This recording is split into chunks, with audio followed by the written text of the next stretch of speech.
Hello friends, welcome to Guru Diksha e learning programme. मेरा नाम नीलेश उपाध्याय है और मैं रीजनिंग और मैथ्स कॉम्पिटिटिव एग्ज़ाम्स के लिए पढ़ाता हूँ। फ्रेंड्स, वीडियो शुरू करने से पहले चैनल को सब्सक्राइब कर लीजिए और बेल आइकन पर क्लिक करना ना भूलें ताकि आगे चल के आपको हमारे चैनल की सभी अपडेट्स टाइम टू टाइम मिलते रहे और आप किसी क्लास को मिस किए बिना अपनी लर्निंग को बरकरार रखें। So friends, without wasting any time, let's start the topic. तो फ्रेंड्स, आज हम डिस्कस करने वाले हैं रीजनिंग का जो सबसे पहला और इम्पॉर्टेंट टॉपिक है, जो कि है अल्फ़ाबेटिकल सीरीज़। फ्रेंड्स, आज जो टॉपिक है वो कितना इम्पॉर्टेंट है और क्या क्या आप इसके बारे में जानते हैं वो आप थोड़ी देर के लिए भूल जाइए और मैं जो बता रहा हूँ उस पर आप फुल्ली कंसंट्रेट होकर देखें। तो फ्रेंड्स, हम आज बात करने वाले हैं अल्फ़ाबेटिकल सीरीज़ की और कुछ इससे रिलेटेड जो मिसलेनियस प्रॉब्लम्स आते हैं बैंक के एग्ज़ाम्स में या कोई भी कॉम्पिटिटिव एग्ज़ाम्स में, हम आज उसके बारे में बात करना चाहते हैं। तो ये जो अल्फ़ाबेटिकल सीरीज़ है, इसको बहुत लोग अल्फ़ा न्यूमेरिक टेस्ट भी बोलते हैं या सीरीज़ भी बोलते हैं या मिसलेनियस सीरीज़ भी बोलते हैं। तो गाइस, एक्चुअली ये पहली वीडियो है, तो हम जो है वो बेसिक इन्फॉर्मेशन सीखेंगे कि क्या क्या हमें याद रखनी है और किन किन टाइप को क्वेश्चन को हमें अपने माइंड में रखना है। तो चलिए, इन सब चीज़ों को ध्यान में रखते हुए हम इस चैनल में आगे बढ़ते हैं हमारे टॉपिक के साथ, जो कि है अल्फ़ाबेटिकल सीरीज़।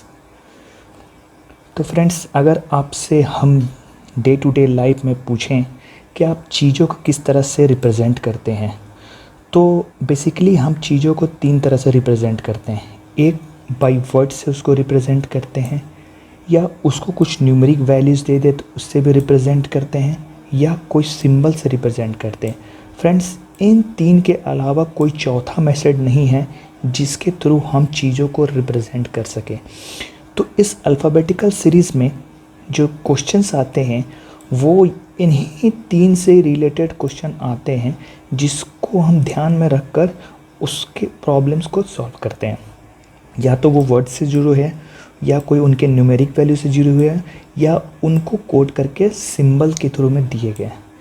तो फ्रेंड्स, हम आगे चल के देख लेंगे क्या क्या चीज़ें आती हैं और किस तरह के क्वेश्चंस हमारे एग्ज़ाम्स में पूछे जाते हैं। So let's go to the next slide. तो फ्रेंड्स, हम लोग डिस्कशन किस चीज़ के बारे में बात करें, किस सीरीज़ के बारे में बात कर रहे हैं। ऐसा सीरीज़ जो हमारे एग्ज़ाम्स पॉइंट ऑफ व्यू के लिए बहुत इंपॉर्टेंट है। जैसे कि जो एग्ज़ाम्स पॉइंट ऑफ व्यू में जो हम सीरीज़ से डिस्कस करते हैं वो या तो लेटर के सीरीज़ होते हैं, या तो नंबर के सीरीज़ होते हैं, या नंबर और लेटर को मिला के जो सीरीज़ बनते हैं उसे हम मिसलेनियस सीरीज़ कहते हैं। तो बेसिकली आप तीन तरह के सीरीज़ को एग्ज़ाम्स के क्वेश्चन में देखे होंगे या आगे देखेंगे, जिसमें कोई एक लेटर रहे, या नंबर से रिलेटेड सीरीज़ रहे, या कोई मिसलेनियस सीरीज़ रहे। अब बात जब हम करते हैं लेटर सीरीज़ के बारे में, तो हम बेसिकली किसके बारे में बात कर रहे हैं?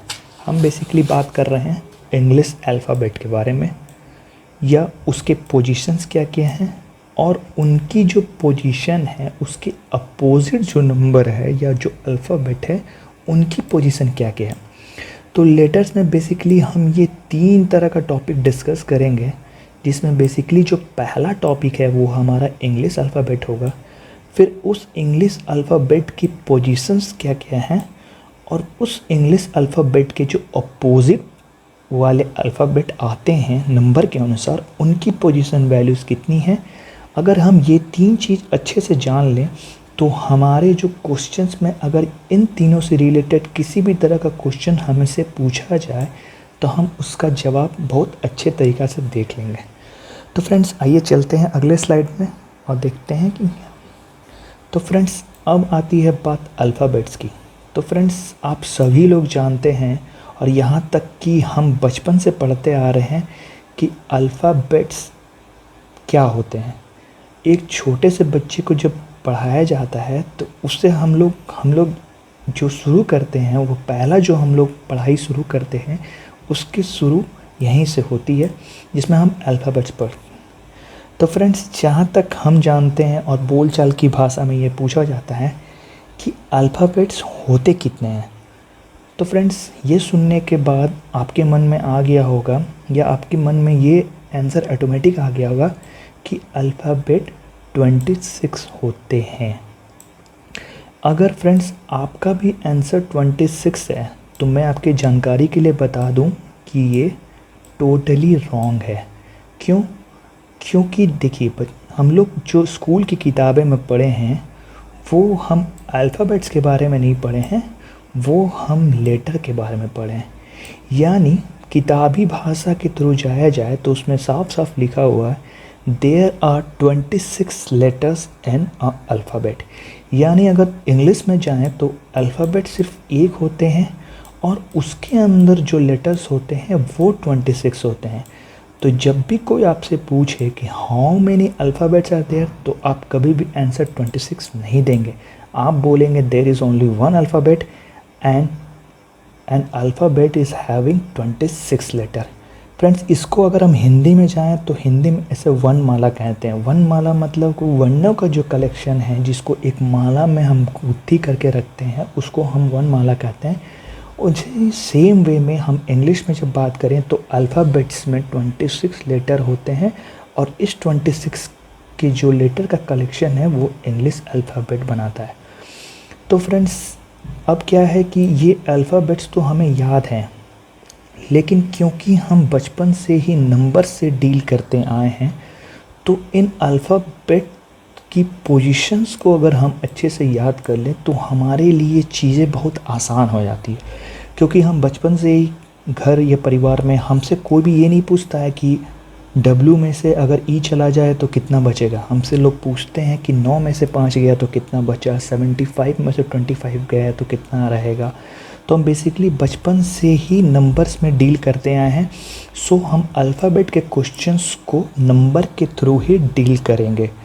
तो फ्रेंड्स, अगर हम नंबर के थ्रू डील करें तो हमें भली भांति पता होना चाहिए कि उन अल्फ़ाबेट्स के पोजीशंस क्या हैं। पहले हम बात कर लेते हैं पोजीशंस के बारे में, फिर हम आएंगे अपोजिट पोजीशन वैल्यूज़ की। तो अगर हमें बोला जाए कि वो अल्फ़ाबेट की पोजीशंस क्या हैं, तो फ्रेंड्स, अगर आप इन अल्फ़ाबेट को देखें और इनके रेस्पेक्टिव इनके सामने अगर नंबर पुट कर दें तो आप इजी वे में बता देंगे कि इन सारे अल्फ़ाबेट की जो पोजीशंस हैं वो 1 2 3। तो आप फ्रेंड्स अगर बोलेंगे कि इसने इसको उल्टा क्यों रखा है, तो फ्रेंड्स ये मैं आगे चल के आपको बताऊंगा कि मैंने इनको उल्टा क्यों लिखा है। तो कुछ चीज़ मैं अभी बता देता हूँ। ये उल्टा इसलिए मैंने लिखा है क्योंकि ये 26 जो लेटर्स हैं इनमें हम 13 के 2 ग्रुप बनाते हैं, जो कि 1 से 13 यानी M तक एक ग्रुप में रहते हैं और 13 से 26 जो दूसरे हाफ है वो उसके अपोजिट रहते हैं। तो इस बारे में हम आगे चल के बात करेंगे। पहले हम बात कर लेते हैं उनके पोजीशन की। तो फ्रेंड्स, अगर हम देख रहे हैं कि यहाँ पर जब हम ABCD देख रहे हैं तो इनके आगे हम रेस्पेक्टिव नंबर्स को पुट करके इनके प्लेस वैल्यू को याद कर सकते हैं। लेकिन फ्रेंड्स, जब एग्ज़ाम्स में हम क्वेश्चन डील करते हैं तो हमारे पास इतना समय नहीं है कि हम इन सारे का वैल्यू लिखें और तब जाके क्वेश्चन बनाएं। तो फ्रेंड्स, उसमें आपको बहुत परेशानी होगी। तो इसके लिए भी हमारे पास एक सोल्यूशन है जिसके थ्रू आप इजी वे में पोजीशंस को याद कर सकते हैं। तो फ्रेंड्स, अगर हम इसको याद करना चाहते हैं तो हम इसे एक वर्ड याद कर लेंगे जिससे हमारी प्रॉब्लम सॉल्व हो जाएगी। तो वो जो हमारा वर्ड है वो है EOT। अगर फ्रेंड्स आप ये वर्ड को याद कर लेंगे, क्योंकि ये बेसिकली 5 लेटर का वर्ड है जिसको अगर आप याद कर लेंगे तो पूरे नंबर अल्फ़ाबेट सीरीज़ की पोजीशन आपको याद हो जाएगी। तो फ्रेंड्स, इससे थ्रू कैसे याद होगी, क्योंकि ये जो लेटर का ये जो वर्ड के लेटर कॉम्बिनेशन ही ये 5 के मल्टीपल में बने हैं, यानी 5 10 15 20 एंड 25। तो फ्रेंड्स, इसके थ्रू क्या है कि आप अगर इन चारों के 5 पोजीशन अगर आप एग्ज़ाम्स में ये वर्ड को लिख कर इनके रेस्पेक्टिव पोजीशंस को लिख दें तो आप इसके रेफरेंस के थ्रू हर एक अल्फ़ाबेट जो लेटर्स हैं अल्फ़ाबेट के उनकी पोजीशंस आप लिख सकते हैं। जैसे अगर आपसे पूछा जाए कि F की पोजीशंस क्या है तो आपको पता है कि E की पोजीशन 5 है तो X की पोजीशन 6 होगी। सिमिलरली अगर K की पोजीशन पूछी जाए तो जे की पोजीशन आपको पता है 10, तो के की पोजीशन 11 होगी। फ्रेंड्स, अगर इससे आपको थोड़ी सी परेशानी हो रही है तो हम एक और वे में इसको डील कर सकते हैं, लेकिन वो थोड़ी सी वर्ड बड़ी हो जाएगी, शायद आपके लिए थोड़ी सी दिक्कत का सामना करना पड़े उसे याद करें। फिर भी अगर आप चाहते हैं तो मैं उस वर्ड को लिख देता हूँ, जो कि है CFILOR।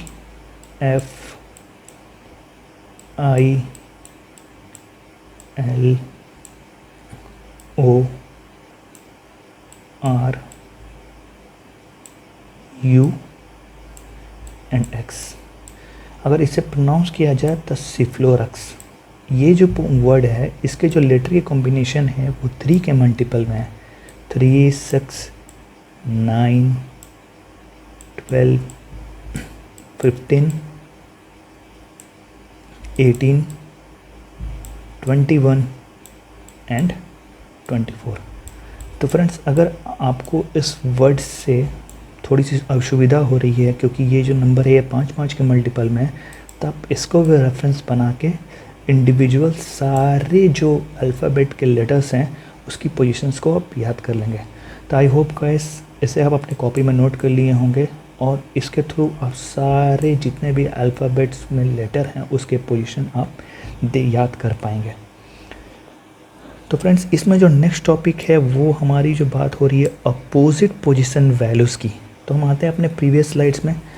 तो फ्रेंड्स, अपोजिट पोजीशन स्लाइड्स जो अपोजिट पोजीशन वैल्यू है उसमें क्या है कि आपको अगर इसकी पोजीशंस याद हैं तो आप इनके अपोजिट जो लेटर हैं अगर वो जान जाएं तो आप उनके पोजीशन भी लिख पाएंगे। तो फ्रेंड्स, आप देख रहे हैं कि अगर हम इसे 13th की सीरीज़ माने 6, 7, 8, 9, 10, 11, 12, 13, सॉरी गैस 13, इसके रेस्पेक्टिव यहाँ पे क्या होगी 14, 15, 16, 17 एंड सो ऑन करके लास्ट में यहाँ पे 26। तो फ्रेंड्स, देख रहे होंगे कि अगर हम बात करें अपोजिट वैल्यूज़ की तो A का अपोजिट Z है, B के अपोजिट Y है, C का अपोजिट X है, D के एस्पेक्ट W है। In similar way respective position पे सारे लेटर लिखे हुए हैं।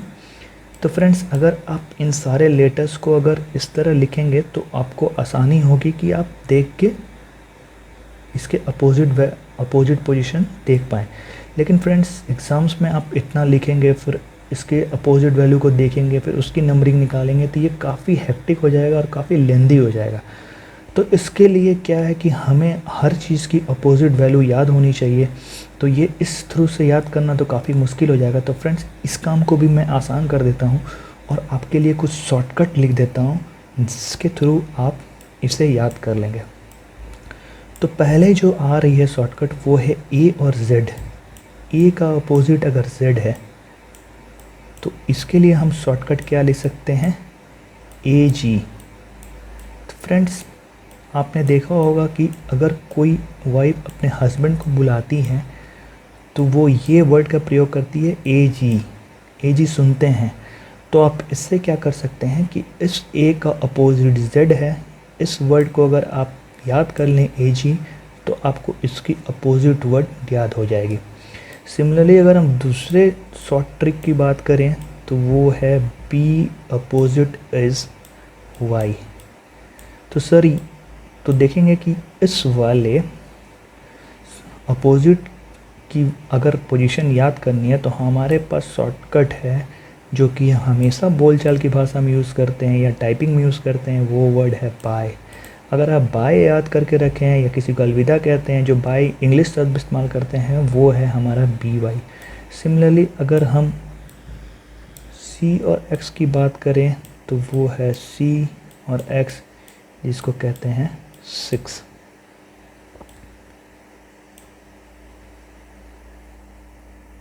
पर आप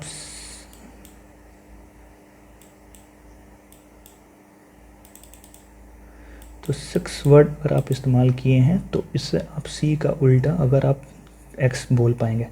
सिमिलरली अगर हम बात करें DW की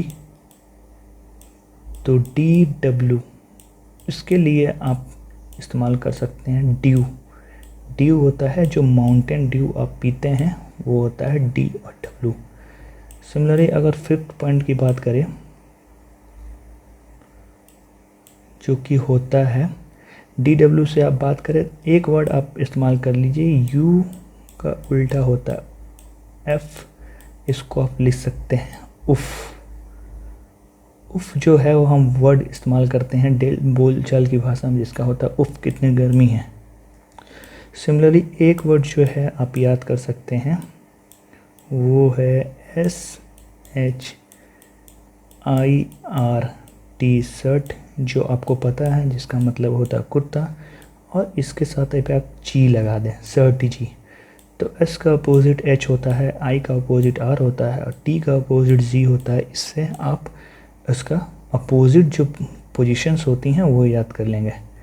7 जो है हमारा P अपोजिट इस K। तो इसके लिए आपको कुछ नहीं, आपने PK मूवी देखी होगी, तो PK मूवी से आपको इसकी P की उल्टा K ये आपको याद होगी। लास्ट में हम बात कर लेते हैं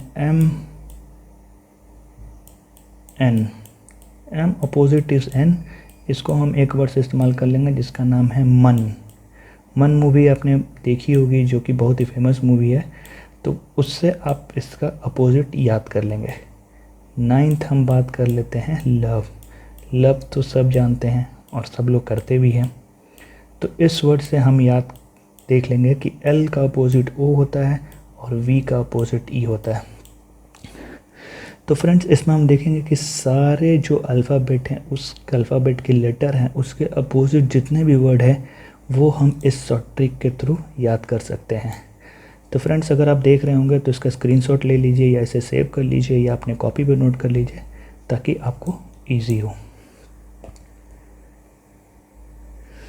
तो फ्रेंड्स आते हैं हमारे नेक्स्ट टॉपिक पे, जो कि है नंबर सीरीज़, और इसमें किस तरह के क्वेश्चंस पूछे जाते हैं वो मेनली हम बात कर लेते हैं। तो जो नंबर सीरीज़ होते हैं उसमें जो होते हैं वो नंबर्स के रिलेटेड सीरीज़ होते हैं, चाहे वो प्राइम नंबर हो, चाहे इवन नंबर हो, ऑड नंबर हो। इस तरह के जो नंबर होते हैं वो इसमें जो सीरीज़ है उस तरह के सीरीज़ में नंबर मिला के इवन या ऑड हो या प्राइम नंबर हो, कंपोजिट नंबर हो, उससे रिलेटेड ये सीरीज़ आती हैं जिसको हम अगले वीडियो में डिस्कस करेंगे। तो फ्रेंड्स यहाँ से आपके लिए एक क्वेश्चन है कि अगर हम जब नंबर सीरीज़ की बात कर रहे हैं तो एक नंबर होता है पैलिमेट्रिक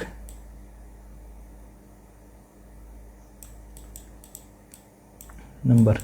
तो फ्रेंड्स आपको एक टास्क देता हूँ कि आप जिस किसी भी से पढ़ते हो या जहाँ भी पढ़ते हो या आप कोई सी भी बुक रेफ़र करते हो, तो प्लीज़ इस जो पैलिमेट्रिक नंबर है ये क्या होता है मुझे कमेंट बॉक्स में ज़रूर बताएं।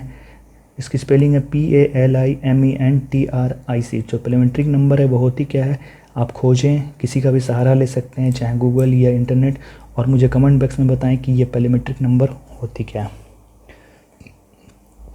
और फ्रेंड्स हम आते हैं जो तीसरे टाइप की सीरीज़ जो मेनली हमें देखने को मिलती है वो मिसलेनियस सीरीज़ होती है। मिसलेनियस सीरीज़ होती क्या है, जो कि लेटर, नंबर और सिंबल इन तीनों को मिला के जो बनती है वो मिसलेनियस सीरीज़ होती है। तो इस तरह की सीरीज़ में आप 3 तरह का चीज़ें देखेंगे, जिसमें लेटर भी रहेगा, नंबर भी रहेगा और सीरीज़ रहेगा। इन तीनों को मिला के एक सीरीज़ जो बनती है और उससे रिलेटेड जो क्वेश्चंस आते हैं वो हम देखेंगे इस तरह का सीरीज़ में, और हम नेक्स्ट वीडियो में इसे पूरा डिटेल वे में देखेंगे कि इससे रिलेटेड किस तरह के क्वेश्चंस आते हैं। क्योंकि ये इंट्रोडक्शन वीडियो है तो इसमें हम जनरली बात करेंगे किस तरह का क्वेश्चन आते हैं और बेसिक कौन कौन से कॉन्सेप्ट हमें सीखने चाहिए। तो इसके लिए हम अलग से अपना एक नया वीडियो बनाएंगे, तो वहाँ पर हम सीखेंगे कि मिसलेनियस सीरीज़ में किस तरह क्वेश्चन आते हैं और हम 0 लेवल से हाई लेवल तक के क्वेश्चन देखेंगे। तो फ्रेंड्स अगर मिसलेनियस सीरीज़ की जहाँ तक बात करें तो एक क्वेश्चन मैं इसे ले लेता हूँ, जैसे जो कि नॉर्मली एग्ज़ाम्स में पूछे जाते हैं कि आपको एक सीरीज़ दे दी जाएगी बहुत, जिसमें लेटर्स रहेंगे, नंबर्स रहेंगे या सिंबल रहेंगे। उसमें से बेसिकली ये क्वेश्चन रहता है, which of the following is 7 to the left of 19 from writing.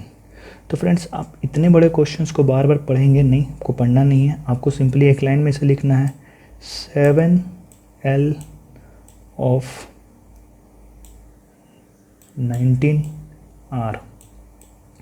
तो फ्रेंड्स इसमें क्या होती है, जब आप जो डायरेक्ट दी हुई है उस क्वेश्चन को ऐसे लिख देते हैं और जो ऑफ के बाद वाली वैल्यू है उसे हम क्या करते हैं, पहले लिख देते हैं। सिमिलरली ऑफ के बाद यहाँ 19 है तो 19 पहले लिखती है और ऑफ के पहले वाली वैल्यू को हम यहाँ लिखते हैं जो कि 70L है। तो फ्रेंड्स अगर यहाँ पर लेफ़्ट और राइट दोनों अलग अलग चीज़ें अगर दिखाई गए तो इसकी जो वैल्यू होती है उसको प्लस करते हैं। तो आप याद रखें कि अगर ऐड करेंगे कब, जब हमें लेफ़्ट और राइट दोनों अपोजिट दी रहेगी।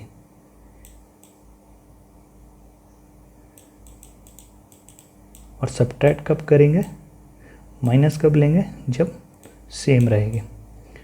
तो फ्रेंड्स यहाँ पे क्या है कि लेफ़्ट और राइट है, अगर ये दोनों लेफ़्ट और राइट अपोजिट है तो इस वाले वैल्यू में हम क्या करेंगे 27, इसको प्लस करेंगे। और जो यहाँ पर जो लेफ़्ट और राइट का रिजल्टेंट होता है, क्वेश्चन में जो सबसे आखिरी में दिया रहता है वो हम यहाँ लिखते हैं। यानी हमारा जो विच ऑफ द फॉलोइंग में रिजल्टेंट आएगा वो 26 फ्रॉम लाइट का जो वैल्यू आएगा वो इस क्वेश्चन का आंसर होगा। तो हो फ्रेंड्स आपको ये वीडियो पसंद आई होगी। अगर वीडियो पसंद आई हो तो लाइक करें, शेयर करें, सब्सक्राइब करें और अपना वैल्यूएबल फीडबैक ज़रूर दें। Thank you.